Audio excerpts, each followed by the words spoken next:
अस्सलाम वालेकुम viewers, welcome to the channel.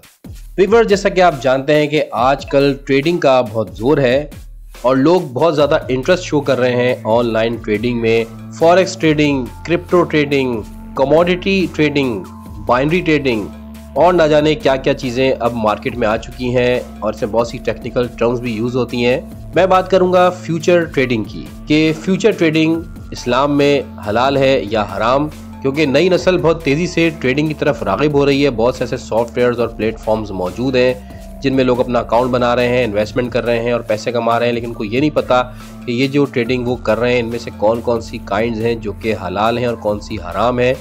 तो फ्यूचर ट्रेडिंग के ऊपर हम बात करेंगे। बहुत ही सिंपल और आसान अल्फाज में मैं आपको बताऊंगा कि फ्यूचर ट्रेडिंग क्या है और क्या ये इस्लाम में अलाउ है या नहीं। तो वीडियो शुरू करते हैं, लेकिन उससे पहले आपसे रिक्वेस्ट है कि अगर आप पहली दफ़ा आए हमारे चैनल पे तो सब्सक्राइब कर लीजिए ताकि आपको मज़ीद इन्फॉर्मेटिव वीडियोस मिलती रहें। तो व्यूअर्स, अगर स्ट्रेट अवे मैं कहूँ तो फ्यूचर ट्रेडिंग इस्लाम में हराम है। वो कैसे, जानते हैं। फ्यूचर ट्रेडिंग बेसिकली एक कॉन्ट्रैक्ट है बिटवीन बायर एंड सेलर, यानी आप ये एक मुआहदा करते हैं कि फॉर एग्जांपल कोई क्रिप्टो करेंसी का कॉइन है, फॉर एग्जांपल बिटकॉइन है, जो कि एक स्पेसिफिक टाइम या डेट में जो फॉर एग्जांपल अभी 5,000 रुपये का मिल रहा है वो 6,000 रुपये का आप खरीदेंगे।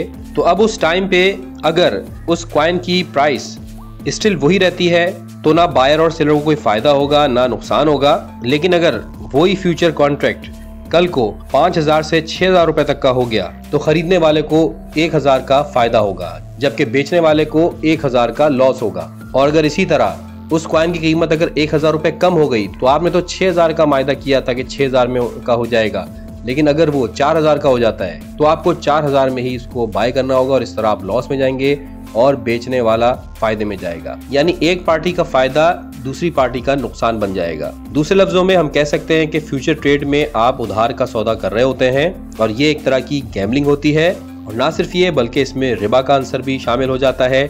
आपका जो ब्रोकर है वो आपसे इंटरेस्ट चार्ज करता है। तो इस तरह ऐसी ट्रेड जो है वो इस्लाम में हलाल नहीं है। तो ये वीडियो अगर आपको हलाल लगे तो इसे आगे फॉरवर्ड जरूर कीजिएगा। Thanks for watching the video and have a safe trading.